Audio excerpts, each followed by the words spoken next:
Hi guys, how you doing? Welcome to the Newcastle training ground, where we have this morning been hearing from Eddie Howe ahead of Newcastle's trip to Nottingham Forest. Tomorrow, of course, one of the main topics this morning has been Dan Burn, his performance last week against Luton Town, and how Eddie Howe and his teammates and Dan himself are trying to pick himself up after that. Lots of questions faced by Eddie Howe this morning on the defender, who of course didn't have his best of games, but then of course the week before that was man of the match against Aston Villa. So plenty to come on what Eddie Howe has had to say. Sheltering from the rain inside the car today, just to try and dissect some of what Eddie Howe said in his press conference today. So going to break this up into two parts. A lot of questions were sent Eddie's way this morning on Dan Burn. Obviously, Dan had a poor game against Luton last weekend and was probably at fault for at least one of the goals, and just had a really difficult day up against the Luton Town winger Ogben, and as a result of that was taken off in the second half. On came Tino Livramento. And, I think a lot of the fans made it clear that they wanted to see the young defender come on at left back in place of Dan Burn, because he struggled with the pace of the Luton winger. And look, it's not the first time that's happened this season, and he's obviously faced a little bit of criticism this week. So, understandably, Eddie Howe was asked a lot of questions on it today. And as you would expect, Eddie has come out in defence of his player.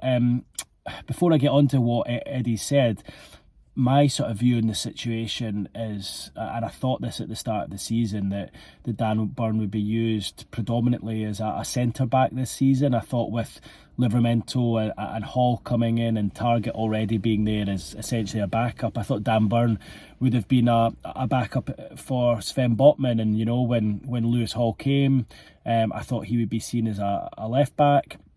But I think due to the fact that he hasn't done as well, or he hasn't established himself in that first team picture, despite the amount of injuries that they've had, it's meant that Burn has had to play a lot at left back, when, look, as we all know, it's clearly not his best position. It's not his favourite position, and it's just a position he's kind of had to get used to over the last couple of years. And I think that's worked against Dan Burn, because I think if Hall or Target, if Hall had been ready to play, if Target had been fit, or even Livramento, if he felt that he could have played him game after game, given the fact he's had a long injury with his knee, I don't think Dan Burn would have played so much at left back. But because Dan Burn would play anywhere for the team, he'd play centre forward if he was asked, he'd played in goals if he was asked, I think because of that, Burn has kind of left himself open a little bit to this criticism, and he has been found out a little bit at left back in recent weeks.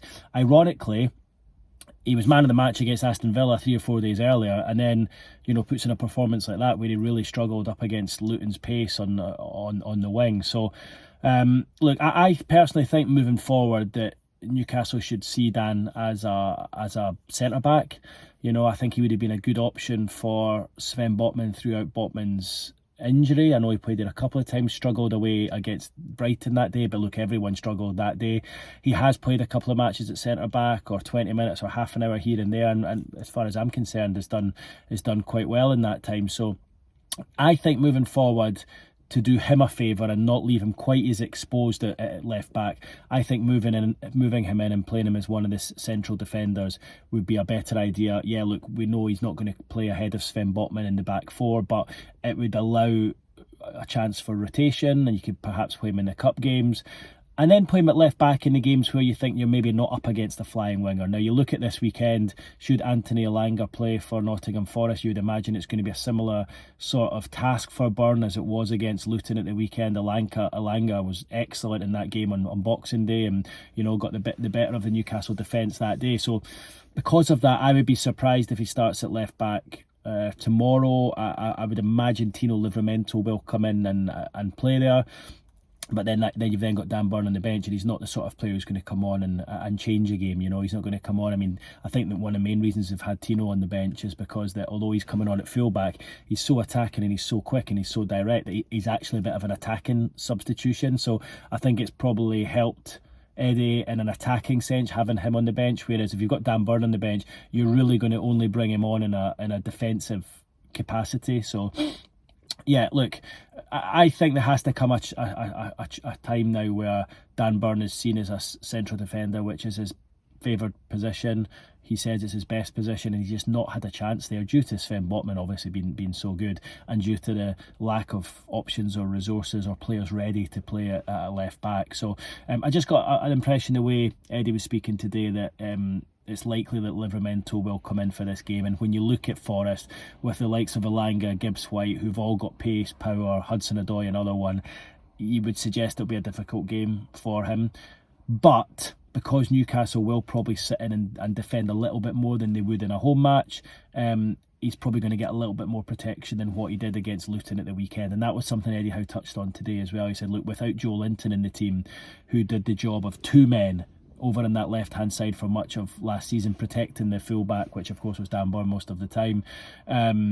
Without him in there, it does leave the left-back a little bit exposed. Now, whether that's Longstaff or Miley playing on the left-hand side, they're maybe not quite as quick to cover the ground and double up on a winger like Joe Linton, or maybe even Joe Willock would do in that position. So you can kind of see why things like that are happening.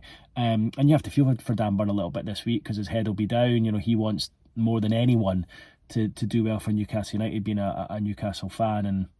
And it wasn't great hearing that last week, the crowd sort of calling for Tino Livramento. And while of course they wanted him on, you know, you put two and two together, and with that you realise it's because, you know, the crowd feel that Dan Burn isn't having a good game. But you know, some of the things that Eddie Howe said today, he said Dan, such a big player for us in so many ways. He says he's pivotal on how we play without giving away too many tactics.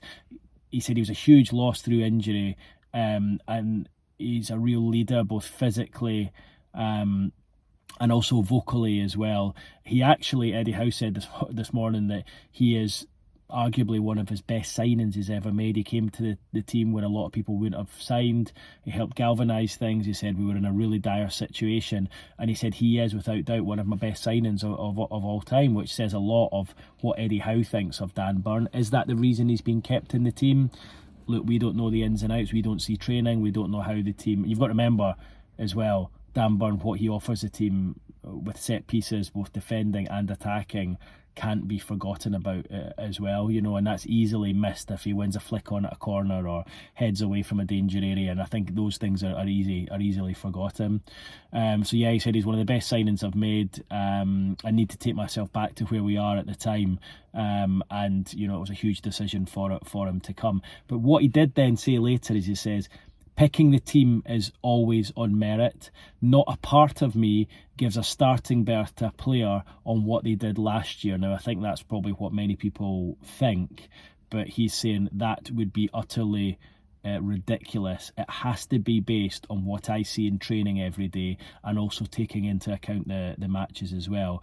And then he finished by saying you have to remember that Dan broke his back not so long ago, came back early because we wanted him to come back, and he did that for the benefit of the team. He's earned his place back with the goal against Fulham, the display against Aston Villa, and that is why he played. But look, I do think it's a big decision he's got on his hands as to whether Dan Burn starts against Nottingham Forest tomorrow or Tino Livramento comes in. I get the feeling the way he's speaking that it might be Livramento that starts due to his pace and dealing with the pacey wide players that Nottingham Forest have. But look, without doubt, a difficult week for Dan Burn, but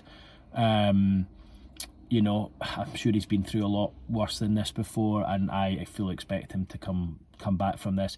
But I think moving forward, I'd like to see him in a more central position where he's not so exposed at left back, which he said a number of times isn't his best position. One other thing I wanted to talk about, and I thought was a really interesting line from Eddie's press conference this morning, was his take on the injury situation. And it's the first time he said this, but he actually has admitted that mistakes have been made with regards to players returning from injury. Now, of course, a lot of you have been asking on social media, on here, to ask Eddie the question about the way players are brought back. Why are players suffering setbacks? Why is it taking them longer to recover than it's initially they're first told or they're first feared? And why I think some of this is lost in Eddie Howe not wanting to give too much away in terms of injury problems, and not wanting to give opposition teams a head start by knowing which players are available. I think some of it gets lost in that.